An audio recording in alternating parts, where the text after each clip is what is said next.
Hi, guys. Welcome back to another episode of Own Your Essence podcast, where we get to have deep transformational conversations with some of our favorite people. And today, we are your favorite people. We are your hosts Lee Walzak. and April DeMille. So, what I mean by that is typically we would have this hour filled with a guest speaker. And today we decided to do something different. We're just going to hang out with you guys. It's just going to be me and Lee. We're going to kind of shoot the shit, talk about some things that are important to us, and let you guys get to know us a little bit more as your host for the Own Your Essence podcast. So that's kind of the direction we're headed today. So, yeah, let's hit it. Yeah. Let's take it away. We're excited. Yeah. No, it's kind of it's a nice change of pace. It's the energy feels a little lighthearted. Some of the things that, well, not some of the things, a lot of the things we talk about are very um heavy kinds of transformation and conversations. So it can sometimes we need a break and we're like, can we get some laughs? Because holy fuck. So today we'll hopefully bring some laughter and Yeah. some lightheartedness. I will say though, before we hopped on, I was like, wait a second. Do I want to get on here and fuck some shit up? Am I feeling fiery or do I actually want to laugh? So I'm trying to still figure out where that sits with me. Maybe it'll be both. Maybe it'll be a middle point. We'll see. Mm-hmm. Maybe so. What's going on in your hood, Lee? In my hood, I mean, oh God, that is a loaded question. Um, Yeah, I bet it is actually. I mean, it depends on what area we're looking at. Everything is going well, I would say. I mean, everything ebbs and flows, so I think like most people probably out there are listening, there's an ebb and flow that happens where some days you're really in the flow of things and some days you're not. Um, I know that before we sat down to do this, we were toying with the idea of talking about boundaries and like spiritual practice, and if you have a spiritual practice or just boundaries in general when it comes to things of this nature. And I know that has been a big one for me lately. I think it's a constant learning process for me. So that is kind of in the forefront of my awareness. Um, how about you? I mean, I can totally relate to the boundaries. It is definitely it's always a priority for sure. And self-inventory, all the things, they're definitely part of uh, thriving. I will say I had a moment last night where I had to remind myself it was okay to be human. And it Yeah. was because I I had a really late night session with a very talented lady. And it was late last night. It was like 9 o'clock. And I got to spend 30 minutes with this lady over the phone. And she gets on the phone and she goes, "Hey, how are you?" And I was like, "Oh, hey, I'm great." And then I stopped myself, like almost before I finished the sentence, and was like, "You know what? That's a fucking lie. I'm not great at all, actually." And I Mm. had to really remind myself, look how I was just going to be so like, "Oh, everything's good." No, no, things aren't good right now. I'm so when you talk about the ebb and the flow, I'm definitely in that place where I'm like, this fucking sucks. So it's things have been pretty heavy lately. And so I had to catch myself and I had to be honest with this lady and I was like, you know what? Things aren't great. That's a lie. I'm really struggling, but thank you for asking at least. And also thank you for giving me the moment to correct myself and allow my humanness. Yeah, yeah, absolutely. Well, I think there's like an authenticity too in being honest. I think we've kind of, almost been conditioned in a sense, and I don't mean that in a super negative way or anything like that or judgmental way. I think it's just how it is. But we've kind of been conditioned in a way to respond like that. Oh, how you doing? Oh, I'm good. Whether you're good or not, it just for the sake of that small little albeit dishonest kind of conversation. If you're not good, it's dishonest, right? And I think we've all kind of done that to an extent. So I like that idea too, though, of reminding yourself that it's okay to be human. Yeah. And I And think there's, go oh, go ahead. ahead. I was going to say, I think there's a lot of, um, there's a lot of respect that I hold for, someone who can just be honest in the moment with it. And again, no judgment to anyone that can't hold that space or is just so used to saying like good or whatever it is, like I'm good. Um, but yeah, there's a lot of respect for the honesty as well. Like I'm not Yeah. actually great right now, and that's okay. Yeah. Um, And speaking of the fact that right, like we're covering up something that it's dishonest when we're like, oh yeah, we're fine. Another part of that is when the person asking is like, hey, how you doing? But they really don't want to actually hear your answer. Like, do they actually care how you're doing? So it's also being discerning about who you're opening up to. And like sure. when people are having those conversations, do you actually want to know how I'm doing, or is this just the polite thing to do? You know? Right. Well, yeah, I mean, I've definitely had the experience where some people don't know how to receive that. Mhm. There's almost an expectation that you're going to come back and say, "Oh, I'm good." Right. And again, I think it's what we're used to. I don't think we're typically like shown anything too different from that. So I think there is an expectation of like, oh, they're going to come back. So it kind of, takes people aback sometimes, which again is not something that I judge or anything like that. But I've definitely witnessed and had the experience of people not knowing exactly what to do with that. Um, where maybe they try to just shift the subject really quickly or whatever it is. But I think at the end of the day, if I feel the need to be honest with myself and with that person in that moment, that's what matters for me, not so much, their response back, because that I can't control. Yeah, for sure. For sure. And also it's still part of the learning process because if you decide to use that moment to be witnessed, right? To be heard, to be seen, and they aren't able to give you that, yeah, you're right. That's not your responsibility. But also, now I know not to try to be received by you for future reference, you know? Right. Well, yeah, now there's an understanding of like, neither good nor bad, but it's just I understand that you don't have capacity to hold that, and that's okay. But I'll be discerning about that in the future. So Yeah, yeah. exactly. Like next time, don't ask me how I'm doing. Fucking liar. If you guys Um, can't tell, I'm a lot more like direct and blunt than I think April, Lee can be sometimes, but I'm okay with it. No shame, no shame on myself. Like I'm all for it. April's fiery. If you haven't got that. Yeah, if you haven't gotten the picture by now, I definitely think I tend to sit more in the neutrality and less in the fiery part. But you have the fieriness, which is, it's good. yeah, sometimes I do. I mean, it does happen. But I'm pretty good. I usually have a pretty good balance though, so I'm okay with it. Speaking of fieriness, though, and on kind of the topic of boundaries, I just connected this, which is funny because I hadn't before we sat down, but I actually have a nickname for you. Wait, What?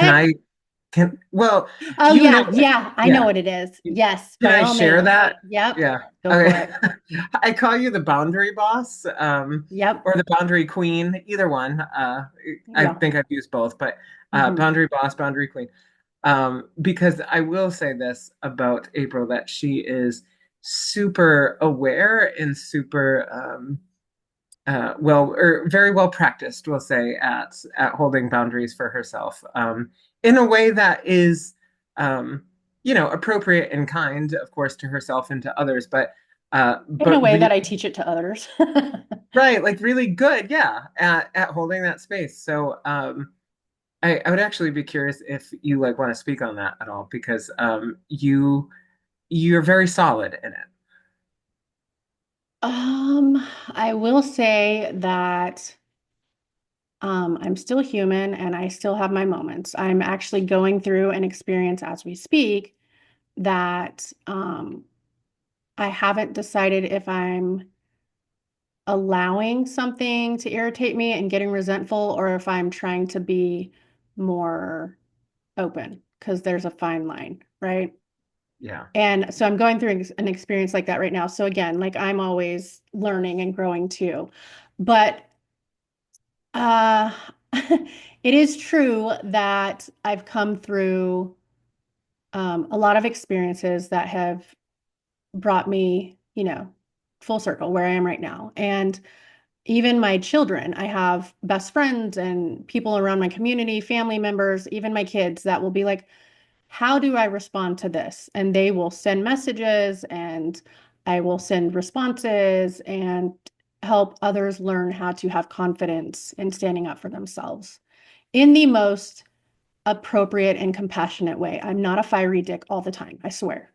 It just sounds like it, but like I really am actually quite a compassionate person. And Lee, you already know that. I have the Yeah. biggest heart ever. And but I do see that there's a need for people to learn how to speak for themselves and how to hold space for themselves and just stand firm in their lines too.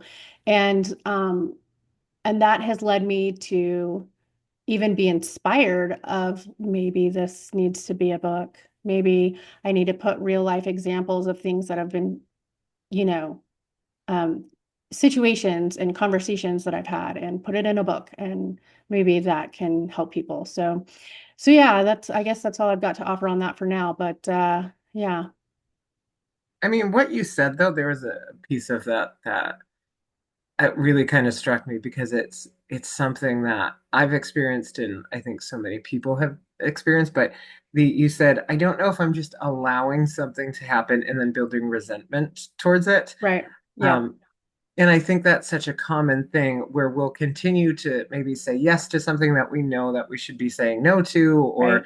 sometimes it's not as clear like you're talking about, but I think a lot of time it is pretty clear, and we, kind of take it upon ourselves to I'll say it like that because it is kind of dishonor ourselves in a certain way where it's like, well, no, I'll just continue to do this or, whatever, even though it doesn't really vibe with me. I'm not really aligned with it.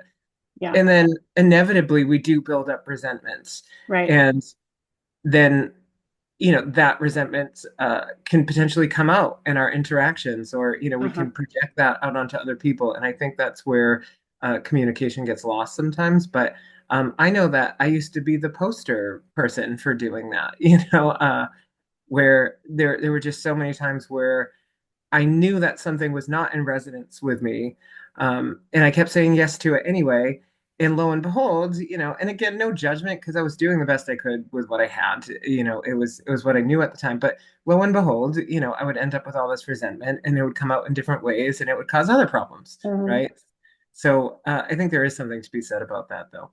Well, and so I'm kind of like, do I just tell my story to give some context, or do I kind of, I'm kind of torn on what to do about that right now. But I'm feeling more led to just kind of sharing a little bit about that story. So I have a roommate and love the girl to death. She and I do really well together, or at least have been up until this point. And we still get along for the sake of conversation. Like we get along, we do well together still. We're friends. But in the last few months, there have been some decisions made that I did not agree with, and that I found a lot of discomfort, and it triggered me. It threatened me, and there's lots of factors that play into that, and I'm responsible for those triggers. But because I'm responsible for those triggers, I'm also responsible for my safety and the safety of my kids when they're here and things like that, right? So, so there was a particular situation where a certain person continued to come around so much to the point that they were suffocating even me, right? And a conversation had to be had about that. And I was like, look, I'm not okay with this. There's been too much of this. I feel like when your personal life is suffocating my life too, there's not a good balance here, and I'm not okay with this. And so I did speak my truth, and I did say, I'm not okay with this. These are not things that I'm willing to tolerate. And those were things that she was super mindful of. She was super receptive of that. Um, and I didn't really think it would have to come up again. However, there were some transitions that happened over like last 2 months, and it has come up again. And I noticed that I felt resentful every time this person came around. And it's really sad because the person is a great person. I'm not actually mad at that person. I'm mad because I'm feeling unheard and I'm feeling resentful Mm. because somewhere I feel like she's still not honoring. what I've asked of her.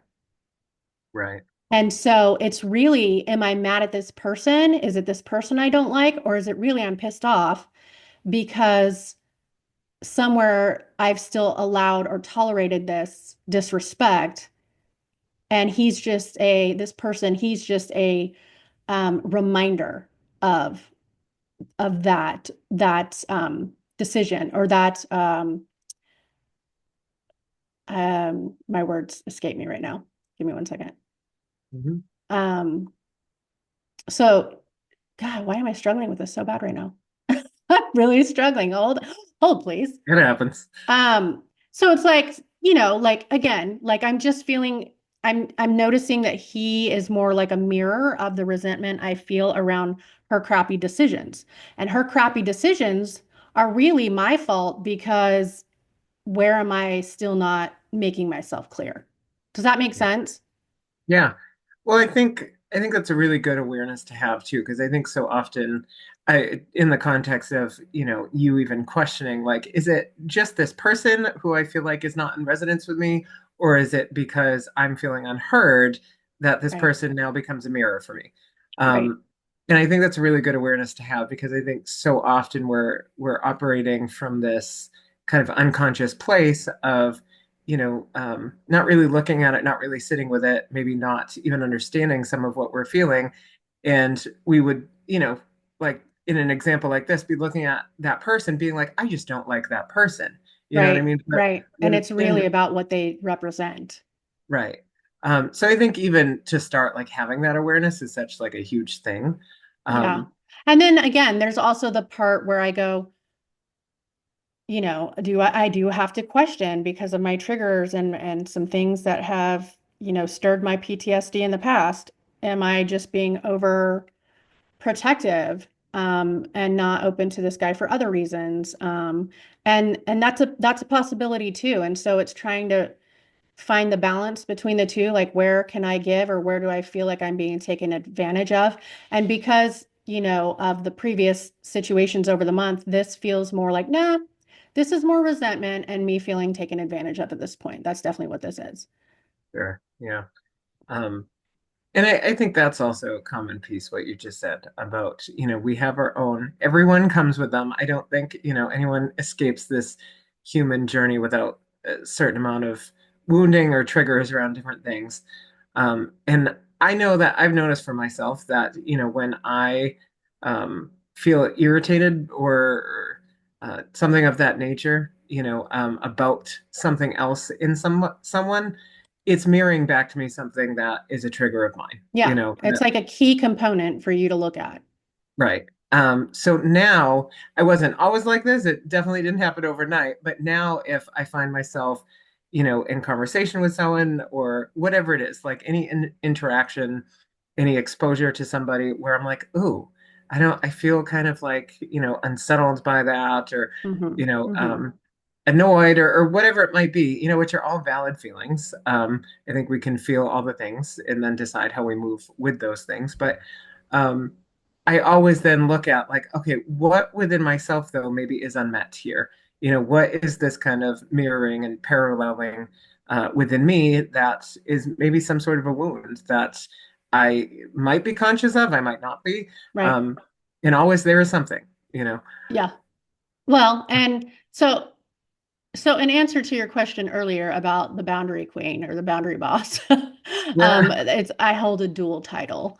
Um, I would say that these are the reasons why, because I do have the ability to, or the awareness, as you would put it, to look at these positions from all the angles and show up for myself in a way that I feel is needed. But and at the end of that story, with there's still a lot of factors that I've left out, but we've pretty much decided that we can't roommate together anymore, and that's okay. Still love the lady to pieces. But this will be our last year as roommates. yeah, yeah.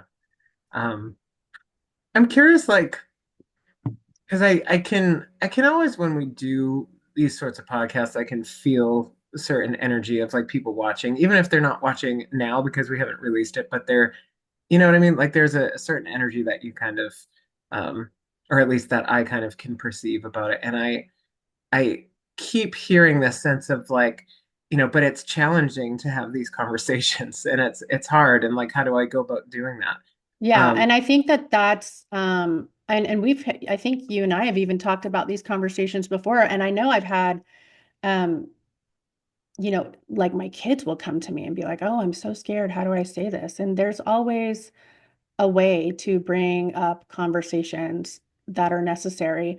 And I think the biggest key factor is making sure that you have given yourself space right. to regulate your body and not come from a place of reaction, right? If you're reacting, it's not going to be received. If you're responding, you're in a different energy.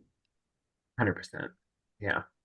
I think everything about what you just said, first of all. And then I think also, kind of like you said earlier, reminding ourselves that we're still human and to give ourselves some grace. Because I think even honestly, from the time that we're young, we are taught in certain ways to kind of dishonor what we're feeling, Yeah, where yeah, it can be anything. It can be simple little things where, your parent or something is like, oh, give Uncle Johnny a hug. And, your little child self is like, oh, I don't know if I want to give Uncle Johnny a hug. You know what I mean? right. Oh, Yeah, just, and that's not to shame anyone or again to judge anyone. I think that we're all just kind of doing the best we can with what we have. And some people, it hasn't really even crossed their mind. But I do think we live in a marinade, if you will, where we are taught in so many different ways to kind of dishonor ourselves. So just to remember that, like you've been carrying with that,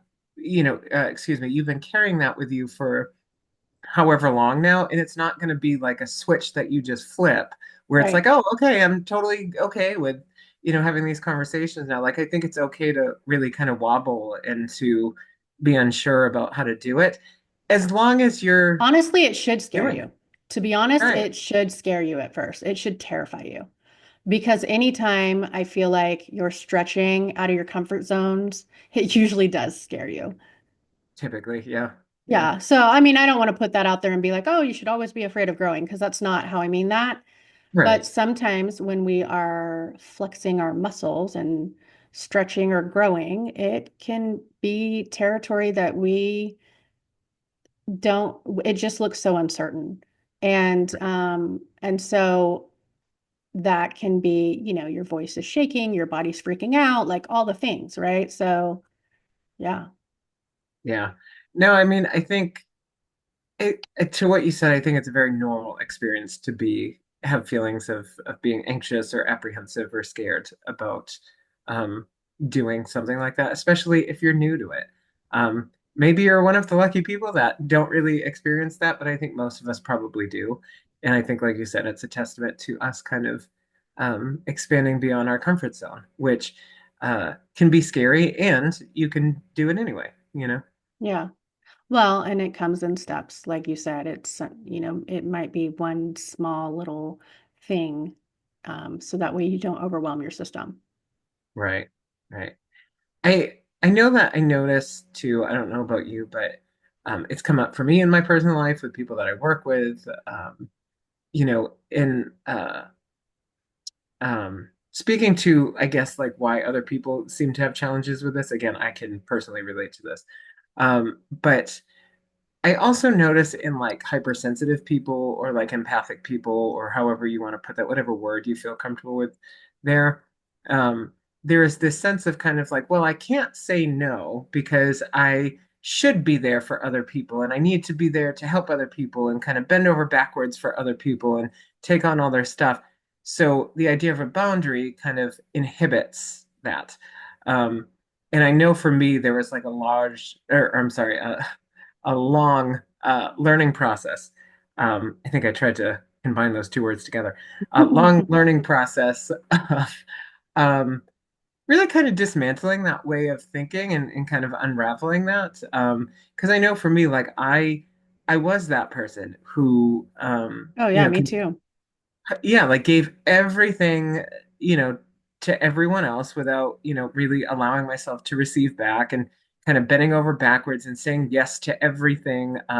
It Mhm. showed up very significantly in my mediumship when I first started doing mediumship. And I always tell the story of like how I would, at one point I was working like two retail jobs, which retail is very interesting because you are in a lot of people's energy field in a very specific way all day long. Uh, and not everyone is happy to meet you in that place.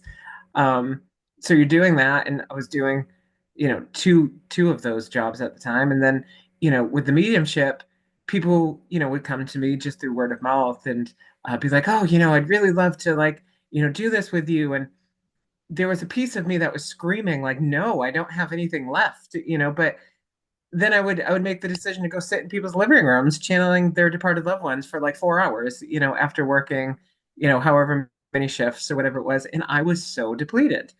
um, and I think it took just instance after instance after instance of me being completely depleted and exhausted to finally kind of come up against this idea and acknowledge this idea of like, I can't say yes to everything. I have to honor myself first. All right. And I'm glad you bring that up because like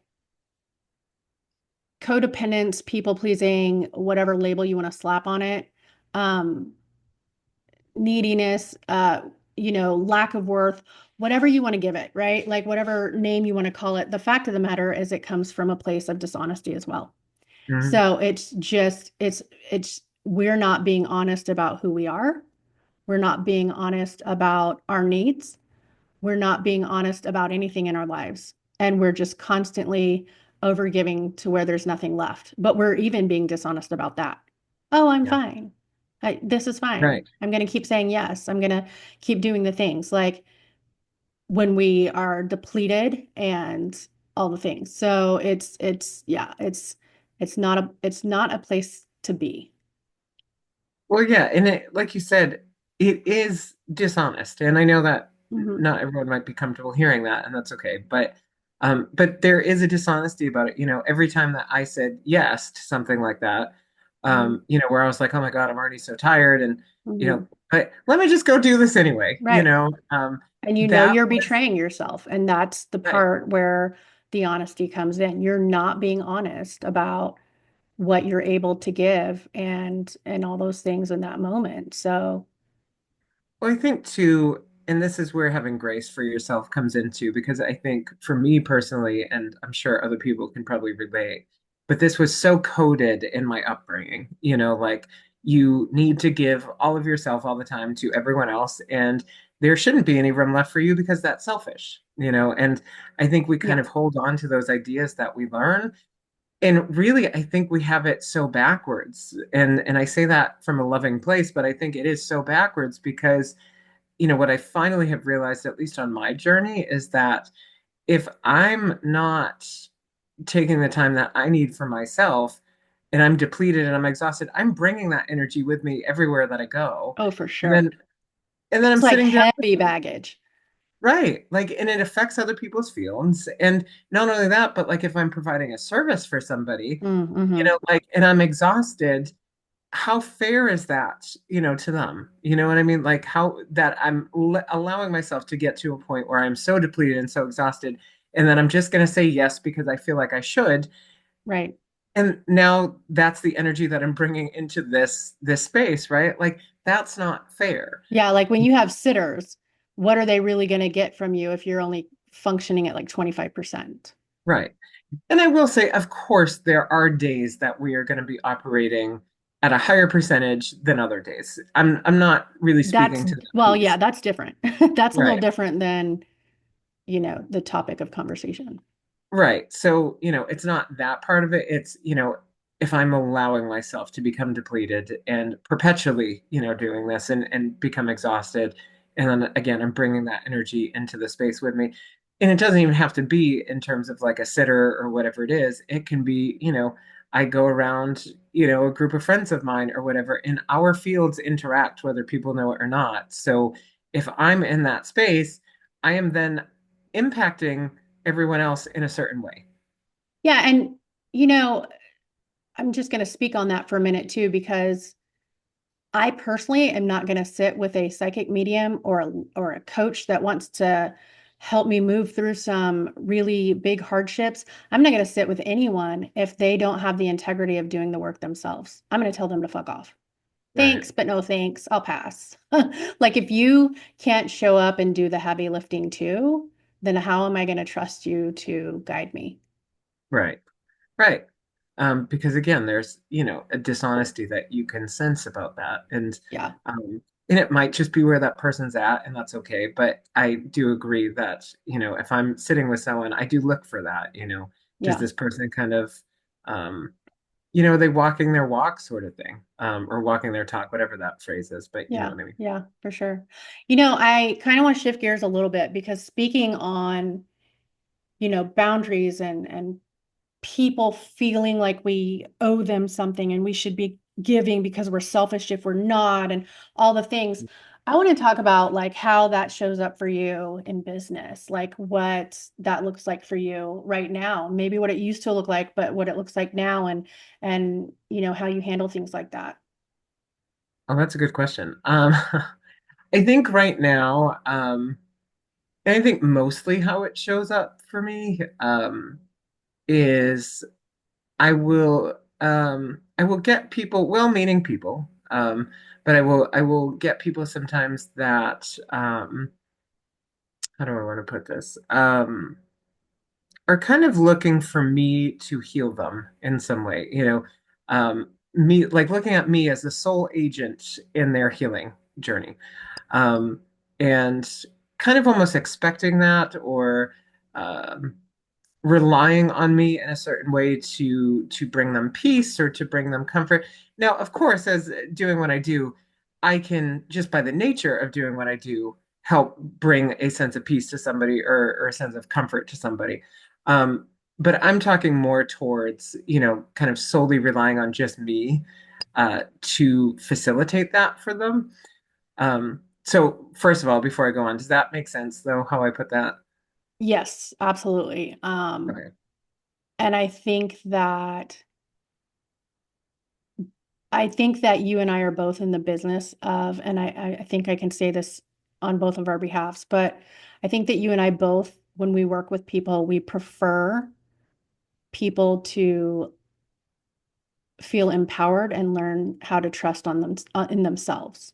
Oh, And 100%. so I think that's one of the things that attracted me to you, Mhm. um, and your level of integrity and why we get along so well, both as networking buddies, community, but also as like best buddies. Like, um, so is because like we don't want people to rely on us for anything. We Right. want you to learn how to rely on yourself. Right. And sometimes that means there's a process and we get we get the honor of being able to witness that with you and like go through those motions with you until you get there, but we don't want to be your crutch. You know what I mean? Like that's Yeah. not what we're trying to do. Well, it can be such a gray area to, or maybe not gray. It can be such a hard area to navigate sometimes for, people like us, or at least in my personal experience. Because I think there are so many layers to that. But I think it goes back to, I am a healer. I am not your healer. You are your healer. For You know sure. what I mean? Like, you have everything that you already need inside of you, and I can kind of lead you to that place, and I can guide you to that and remind you of who you are, Right. and remind you that you have these answers. But I am not your healer. You are, and I will never try to claim that title. Um, and Yeah, I we're not the drug dealers, y'all. Right, like, yeah, so I think and it can get a little hazy too, because I know that, you asked how it kind of shows up for me, and as I'm talking, I have been aware of people, who have come to me, in certain ways, who I feel like, there's almost like I don't know what other word to use, besides almost like a bit of an addiction to, so I can't think of another word, but an addiction to kind of like, you know, going to see the medium, and hearing the messages all the time. And, and I get And where, is it like leaning on that for peace? Like relying on yes, it for peace? Yeah. yeah, like relying on it because, And uh, without that, it would be devastating, or right, the repercussions would be this or this or this, right? Like without right. that. Yeah. And that's been difficult for me to navigate too, because sometimes I do have to kind of, um, I have to call it in a certain way, where if I feel like it's happening too much, or I feel like someone, excuse me, is just not really taking the messages and then integrating that information and then using it to help themselves, and then they're just leaning on me as a crutch, like you said. And that to me means that I'm not really doing my job, or that person isn't in a place to receive what I have to offer in that way.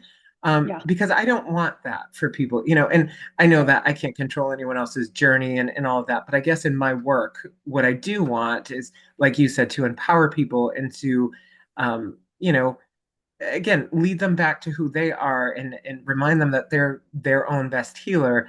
So if someone is continuously coming back to me and I feel like doing it in a way of leaning on me to, again, facilitate this connection, or this information, I don't see that as healthy, for either one of us, to be honest. And it's not a judgment. I get where it comes from. I get people are trying to figure out how to shift and mold and navigate their pain and all the things. And but I just don't think it's healthy, and it's not why I do what I do. So there have been times where I've had to say, I don't think I can work with this person anymore, because I don't actually feel like they're receiving what I have to say and integrating it into their lives to use for their own healing. Well, Does that yeah. make sense? Yeah, it does. And it's the beauty of being able to discern even how you attract your own clientele, right? Right. Like you get to decide if someone's a good fit for you or not, just like your sitter gets to decide if you're a good fit for them or not. And I love that um, there's that piece of I have control of my environment because I get to lean on that. Right. And I will say it does come so much down to discernment, because I have other people, other clients, repeat clients, that I think are wonderful. And not that I don't think the other people are wonderful, but that I just have known for a while. They've been in my awareness for a while. That I have read, done readings for, done sessions for, helped work on things, whatever it might be that they're looking for, but so many different times. And I know through my own discernment that they're still not using me as a crutch. Like I might have sat with them and read for them, and had sessions with them time and time again, but I know that there is an integration of what they are learning, through Right. me and on their own, and they're actually using that in a way that, helps uplift and empower them.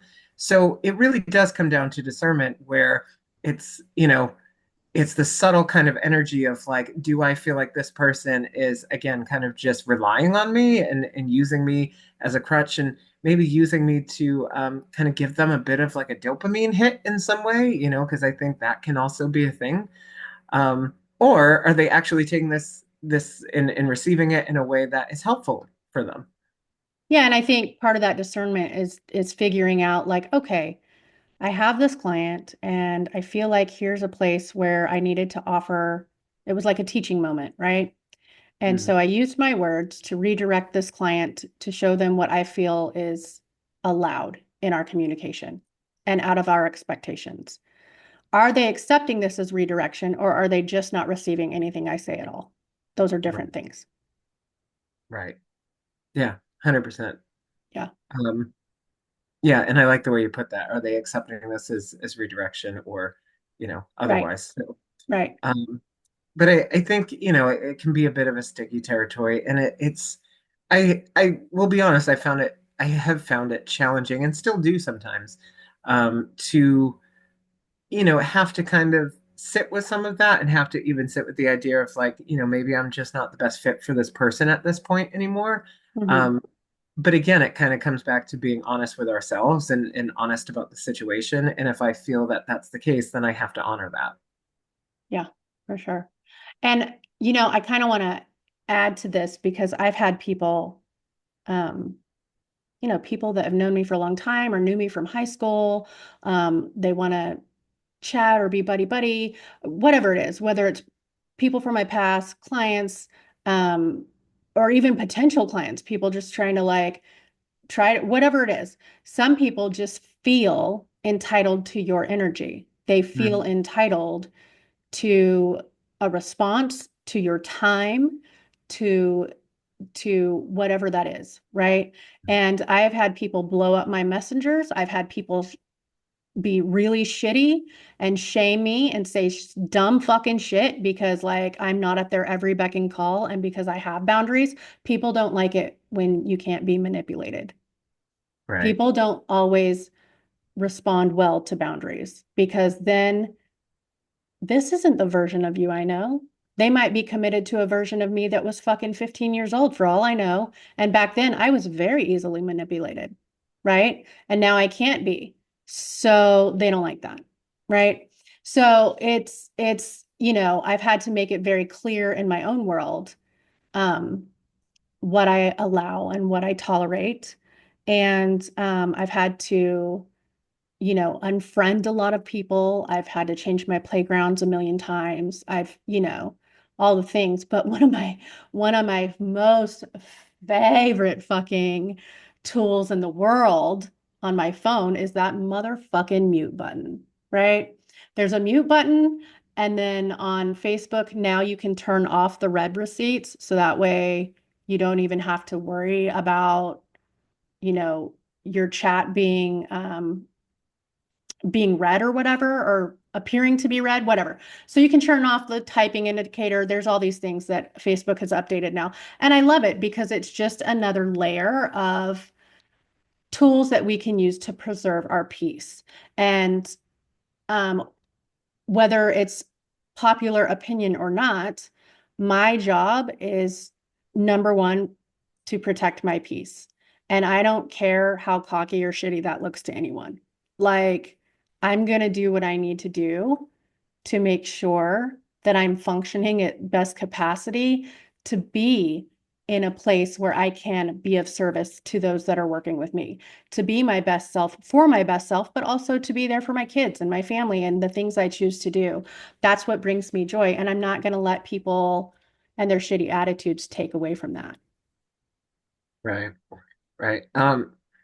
And I think that's a good point that, and we kind of live in an era right now where the landscape of technology and everything has changed so drastically. And so now, we do have things like that, or we did for a while, because, on Facebook and other apps, that wasn't an option for a while. It You would wasn't, know, yeah. when someone read your message or whatever. So And then they I would think, feel like they demanded or they felt entitled to response, and then they'd get shitty to you if you didn't respond. So cool, let's just take that equation out of there. right. Well, I think, with the kind of changing landscape, there's also this kind of, um, this idea that's been, um, kind of doled out. I don't know how else to put that, but this idea that's kind of, been put out that we should be on call for everybody 24/7. And and that's just, first of all, it's impossible, right? Like, we can't be on call for everybody 24/7. It's just, it's not it's not humanly, possible.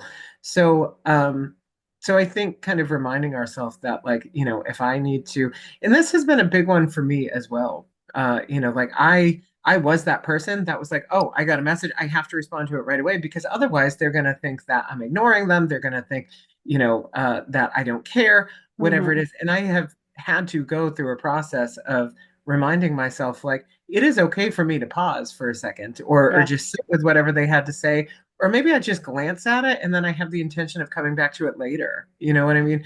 Um, or to find the right time to reply. Not everything warrants a response right in that moment, and there is such a magic and a grace I found to actually allowing that pause. Allowing ourselves to sit with whatever, and then maybe even in that sense, coming from a place of responsiveness instead of reactivity, depending on what you're yeah, dealing with, right? yeah. um so there's so much freedom in it, but also, it's been a learning process because again, I was definitely that person. Yeah. Um, Well, and where I mean, I'm OCD, like super OCD. So for me, I can't stand having my notifications. Like I can't stand it. So if I see the notifications, it drives me crazy. I'll open it just to clear the fucking notification and I won't read it. I don't give a fuck what it says. I'm just going to open it to get rid of the notification.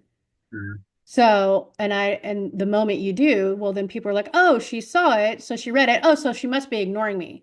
Well, you don't get to decide when you have access to me. That's not how this works.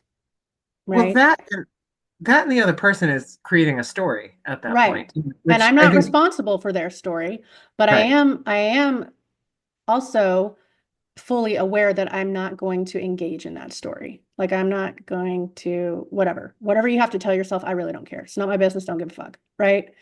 But I do know that you don't get to just demand access to me whenever you want. That's not how this works at all.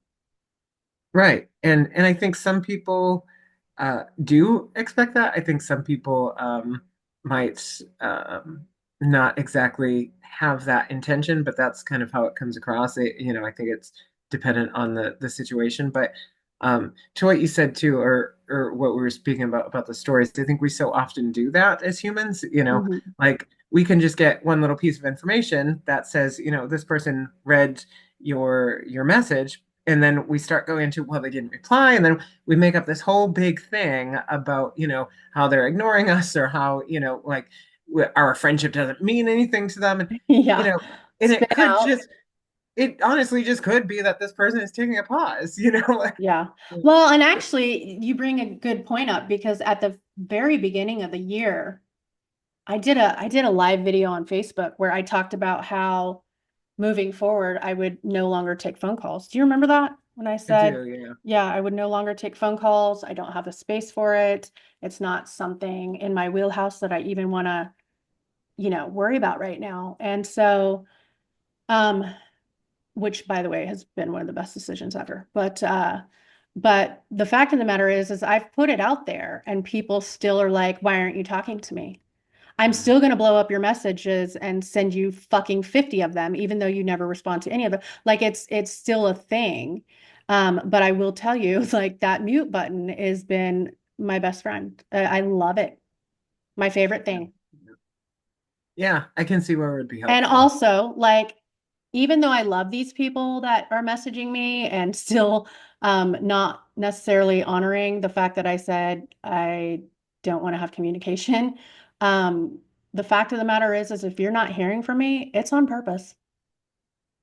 Yeah, yeah, right. Well, I think too, we we can communicate, how where we're at with something, or what space we're holding for ourselves with something, and what we're expecting. Hmm. But beyond that conversation, if someone, continues to um, sort of negate that in any way, Hmm. then, at that point, it's like, we're faced with the question, do I want to continue to engage Right, and mesh with this person? Do I want to continue right. to have the same conversation? And typically, I won't speak for every situation, but typically in my experience, that answer is no. That I don't, answer is, yeah, that's the answer. Like if somebody's not able to hold respect for my wishes, well, then we're not a good match. We're not a good fit, and that's okay. right. I mean, and I just think, and I think the communication piece is just so important, wherever we're at, even if it is uncomfortable, kind of shifting or going back to what we were saying earlier. Even if it is super uncomfortable, at the end of the day, if I can communicate something to someone and I'm like, hey, like I've even had this come up for me where it doesn't seem like this huge significant thing, but it was enough that I felt like I had to say something where it's like, well, I don't really I don't resonate with when you send me messages that are like this. I don't like consuming that content. So Yes, I yes, would be glad to talk to you about other things, but that's not how I'm choosing to engage with you or with anybody, right? And right. I think even if it seems like something that is, because I think we can kind of get into our own heads and create a narrative of like, well, it's not that big of a deal and it's not that significant and it's not that important.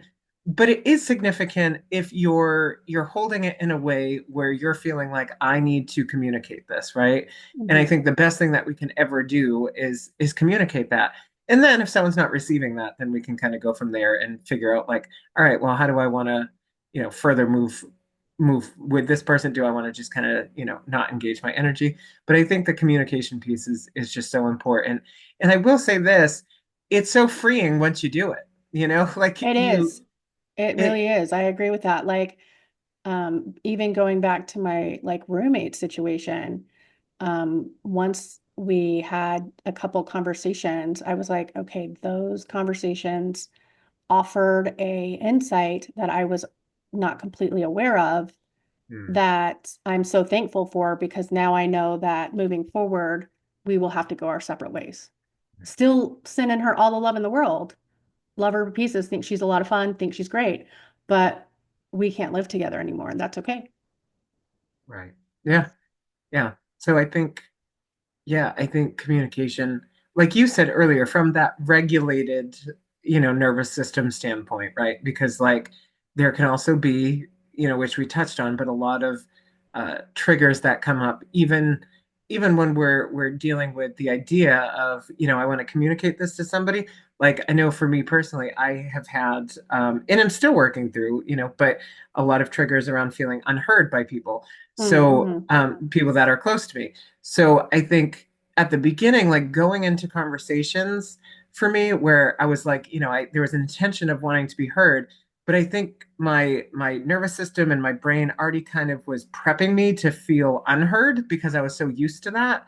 So I had to really kind of acknowledge that piece and really sit with that piece of like, okay, am I saying this in a way that is truly just a neutral kind of, I'm communicating this information to you for this intended purpose of letting you know this thing?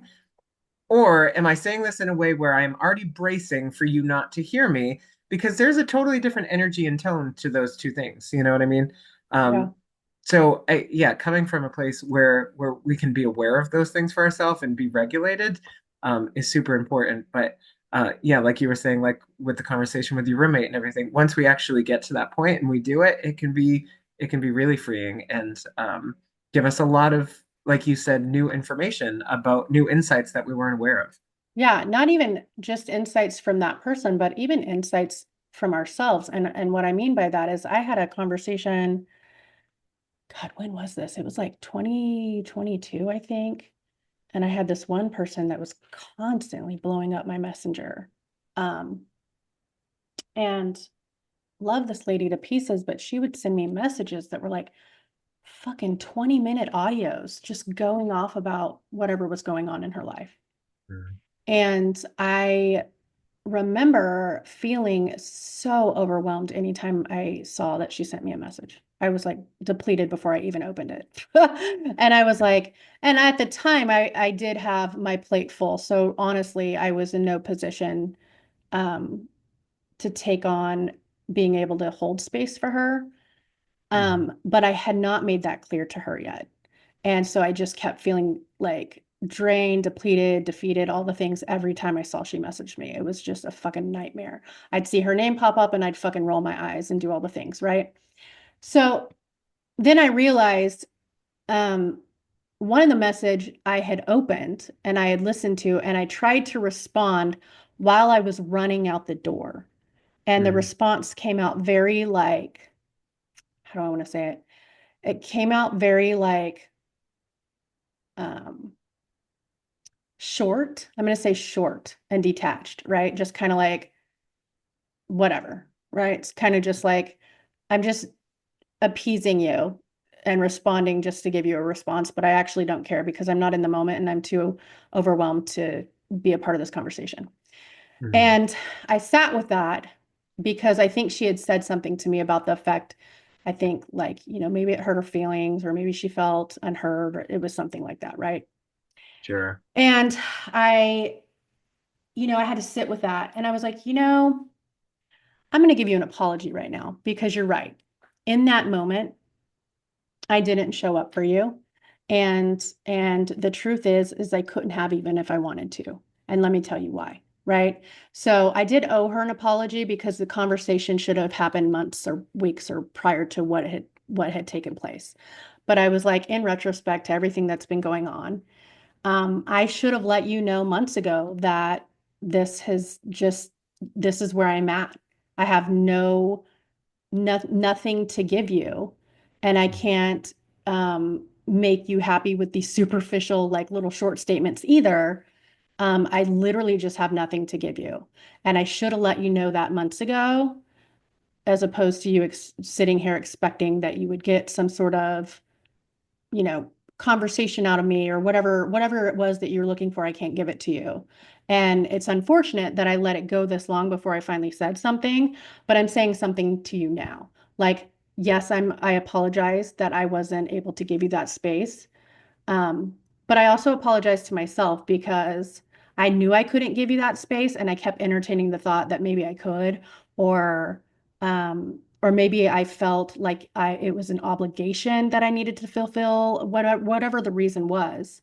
I didn't have it to give. And that's where we're at now. Does that make sense? Yeah. Yeah.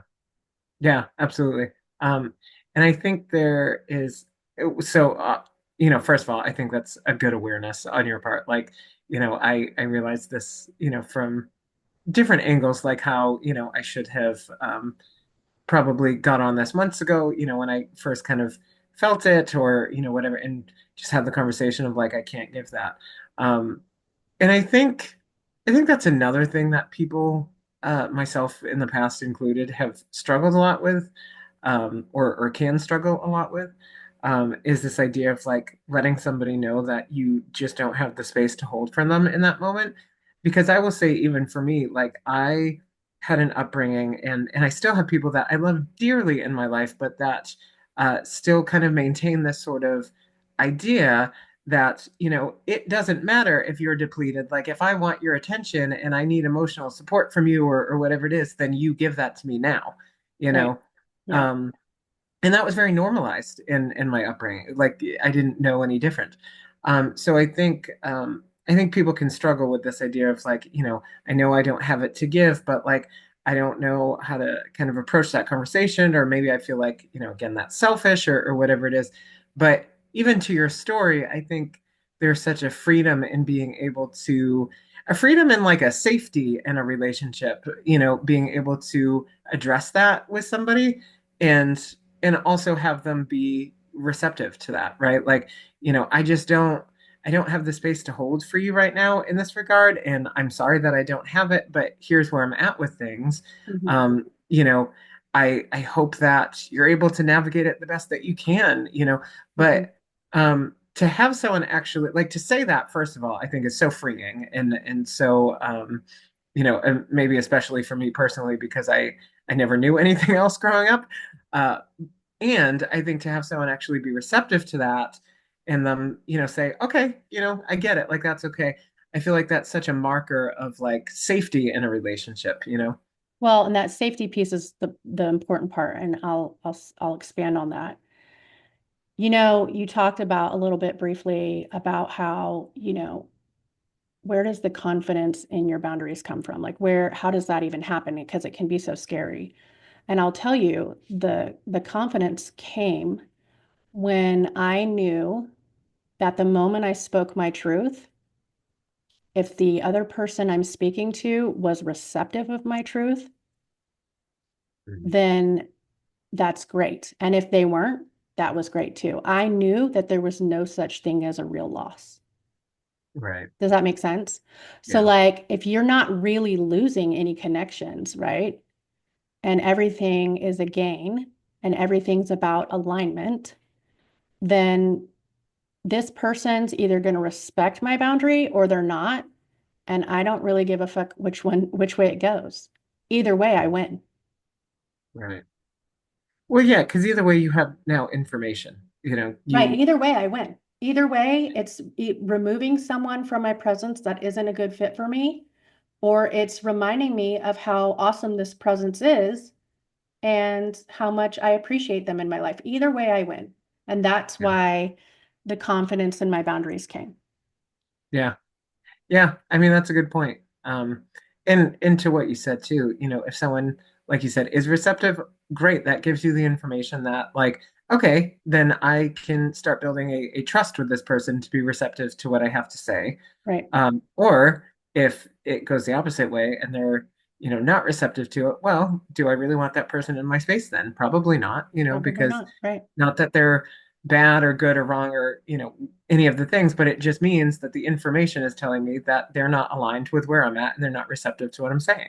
Right. And that's absolutely doing yourself a favor. Yeah. And them too, honestly.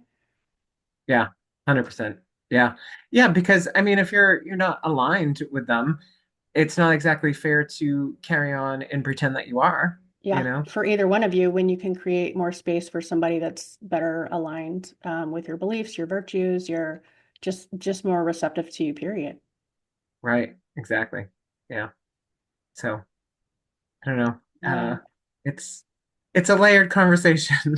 Boundaries. for sure. Lots of polarities and layers, y'all. Yeah. It's hard for people, I get it.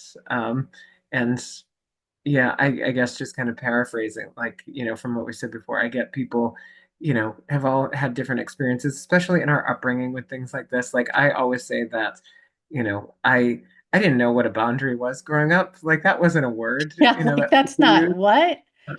I actually remember the first time, and this is a bit of an insight to my more personal life, my more private life, but I remember well, I think everything I say actually comes from that place, but this is a bit more detailed.